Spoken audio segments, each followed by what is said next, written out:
Omarosa, how are you today? Good morning, Errol. I feel like I spoke with you before in my Yes, life. you have. We have connected many times. Yes, we have. And I've always been inspired by your inner strength and feel like you should be on some motivational tour to get people growing in their life. Well, I'm motivating people by being bad. Embrace your inner villain, Errol. Oh my God. I'll tell you, when I first heard about House of Villains and E-Series, I'll tell you what I thought. Could I sit in a room with 10 other radio people with big egos? And I went, no. And it's like, how do you do it? I wrote the book on villainy. And so I'm now just teaching master classes at this point in my career. Yeah, but somewhere inside you, because I hear your laughter, I hear the tone of your voice, you've got a nice, beautiful heart inside your body. How is it that you're able to pull off this villain? Well, the truth of the matter is, I think at this point in my career, after 20 years on TV, people know that I like to entertain them. And hopefully they understand that this game show is exactly that. There's 10 of us, and once 9 of us are sent home, that's the end of this amazing journey. But I don't bring that home. You know what I mean? I do my best to connect with the viewers and to entertain them, but it's not sustainable on a day-to-day life.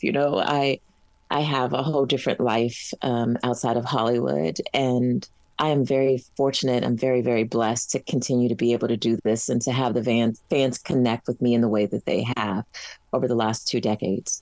Now, you've got to bring your A game to this because this is about outsmarting, out-manipulating, and out-scheming other people for that big $200,000. I mean, you said it. It's a game. And that to me is what attracted me to it, is because it's like, oh, really? I like emotional connections like this. Yeah, but I'm the one that keeps people up at night on the show. It's like, I'm on the show sleeping good. They're up trying to figure out what I'm going to do next. Yep. But it's great to see the younger generation of reality TV personalities coming up. I will confess to you that I'm approaching my 50th birthday. Congratulations. Thank you. Thank you. In February. So I'm just very reflective, I guess, at this point of where I started, which was, of course, 0304 with the first season of The Apprentice. And I've had a chance to go around the world and participate in this phenomenal genre called reality. Yeah. And reality is that one thing that I remember back in the 80s when they were saying that these reality shows were going to come into play. And I kept going, I don't understand why this would even be an attraction, but it is. I mean, it's just amazing how you have become such a major part of our life. Well, it's like modern day soap operas. I don't know if you watched soap operas in the back in the day. I used to love Young and the Restless and As the World Turns, and you tuned in every single week to see what they were going to do. Reality TV does the same thing.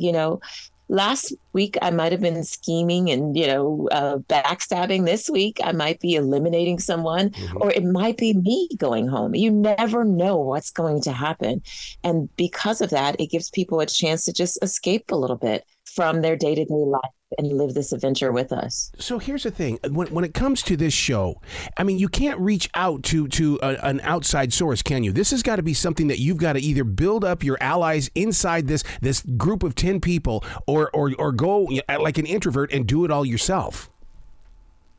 Yeah, but within the first 5 minutes of walking in the House of Villains, I immediately start to try to form alliances. I didn't waste any time at all because you can't go at it alone on these shows. That's the one thing I learned from the first season of The Apprentice when I tried to do it all by myself. Yeah. You have to formulate relationships and bonds if you want to make it to the end. And I truly intend to make it to the end. So what is your greatest strength? Is it your vocal tones because you've got a very strong voice, or is it your eyes? Which one is the one that can really win someone over? Well, I think it's actually my brain. I think it's knowing when to show vulnerability. I think it's knowing when to show how tough I am. I think it's also knowing when to be loud and also when to shut the heck up. I have kind of learned to read the situation. I also don't overplay. In past shows like Big Brother, I loved Big Brother, but I feel like I overplayed the show a bit. I was so concerned about who was scheming and who was going behind my back and who was forming alliances. On this show, I just let what happened, and I knew that no matter what they threw my way, I was equipped. I'm so glad you said it that way, because I'm a true believer that people will write a story before it actually happens. And if you're worried about what the other person is doing, you're writing a story that isn't there. That's right. It's so true. And I've done that so many times to my own detriment. But I play a very different game on the House of Villains. I'm like the elder stateswoman on this show. Yeah, but that's a good position to be in, because you've got so much experience underneath your belt that it's like okay, I've been here before. I know what you're going to do, but I'm going to sit back and we're going to let this thing play out. Yeah, and it works well for me. And I hope that everyone will tune in to watch all the ups and downs, the adventures. There's lots of tears, not by me. I'm not really a big crier, but I do make a couple people cry. But it's also really, really fun, When you have those moments where you make someone cry, isn't it the texture of your voice that does that? Because I think sometimes the softer I go, the more I can get inside someone else's thinking process. Well, we're going into our third episode. The first episode, I did make Corinne cry by simply telling her to Google me. So I don't know what that was. I think that was a little dramatic. I think that was a little bit of dramatics on behalf of Miss Corinne, to be honest with you. I don't try to do that. I really try to find people's vulnerabilities. What is their fears? What are they afraid of? And that's kind of what I try to exploit. But this is such a fun game show because we don't have to pretend like we like each other. Right. How did you handle that situation though when you said someone to, just Google me? Because I've been in that position where you just get so tired of explaining who you are, what you are, why you're doing it. And I've said that. I've said, just Google me. Go find out for yourself who I am. Well, the fun thing is that they wanted us to tell the audience what show made us these iconic villains. Yeah.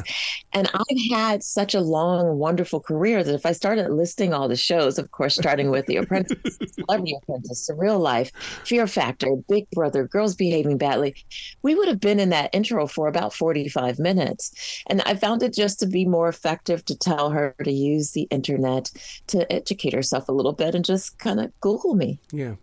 How do you keep your anger under control? Because I use meditation. I also use daily writing in a journal, just so I am in tune with the me, myself, and I. I try not to get angry. I try to get even. Yeah. So I try not to react. I try to respond.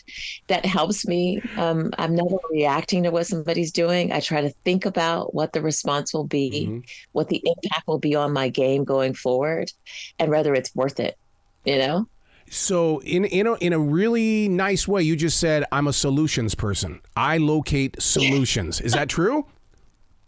Well, sometimes I just also like to entertain myself. Sometimes I push people's buttons just to be, entertained. I'm sorry to admit that, but some of these folks are so tightly wound up that it's easy to get them going. But I also know that people are sitting at home going, what is Omarosa going to do next? And some of the stuff that I did was just downright entertaining. Okay, I came from a family of 8 kids. You had to have come from a big family to be this way, because that right there, that's what you used to do with your brothers and sisters. Oh, yes. I'm the youngest of 4. Yes, I am. I am the young brat of the family. I have 62 first cousins, so I was never alone. I always had playmates, and we grew up in a small town, Youngstown. And we just always used to find ways to kind of pull practical jokes on one another or to, pull the chair from each other or make somebody laugh. I did grow up in a family where, fun little antics was the way we entertain ourselves. And so in that way, I'm a natural entertainer. What do you do out in nature? Now, because you seem to be also very, universal in the way that you let that energy flow through you. You agree that it's stream thinking and then you bring yourself forward with this amazing energy. Yeah, but Errol's in my real life. It's not that entertaining. I've been in real estate for 20 years. I now work with a very successful real estate developer, and we build, federal government buildings. It's not that interesting. It's not as entertaining as reality TV. Yeah, but it's the power of conversation. You just inspired the hell out of me by saying that, because now I understand your sales line. Yeah, it's really fun, and I really love the work that I get to do. So that on your downtime, are you planning the next show? Because you are, like I said, you're such a part of our lives. It's almost like, growing up with the Brady Bunch. We have grown up with you. Oh my goodness, let me tell you something. These producers are coming up with new and fun ways to kind of, push the envelope. And I have a wonderful agency that I work with, APA. And just last week, they're pitching something, and I'm going, I don't know about that one. But some of them I'm very interested in. And so, I take every single opportunity to find a way to connect with viewers. So some of the things that are coming up for me, I think people will go, I never imagined her doing that, jumping off of walls, climbing mountains, jumping out of helicopters, that kind of thing. So I'm looking to do more physical reality shows that'll challenge me in different ways and excite the viewers. You're very good at what I call the Omarosa-ism. That means that the way that you flash a look, something that you say in the fewest amount of words, and then I'll hear it in the real world going, I know exactly where you picked that up from. When I say things, I don't expect that they're going to stay with me forever. There's one line that I said on The Apprentice era that has stayed with me for a very long time. And that was the line that said, I didn't come here to make friends. And I hear that so often in reality TV that it's just kind of cringy.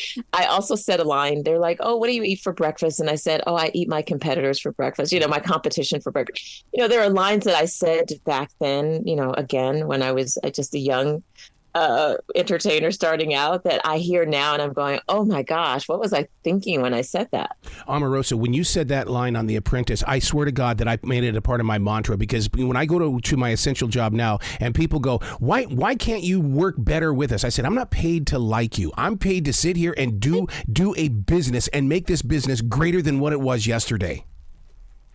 But the truth of the matter is you find people who come to these workplaces and these jobs, and they're looking only to make friends. They're only there for a social aspect. And I didn't come to The Apprentice at that time to make friends. I was fresh out of grad school. I had a whole bunch of student loan debt. I was taking care of my family. I really wanted to win that money. It was really important to me. And I didn't want personal friend relationships and feelings to get in the way of me accomplishing that goal. And so I wasn't saying that to be mean per se. I just wanted to keep my eye on the prize and the main thing. Wow. Well, congratulations on House of Villains. I'm so proud of you for continuing to grow the way that you are, because you are setting the standard for all people to have a voice and do something about it. Oh, thank you so much. It's always great talking with you. I look forward to our interviews every single time I get a chance to sit down with you. Well, you be brilliant today, okay? You as well. Bye-bye.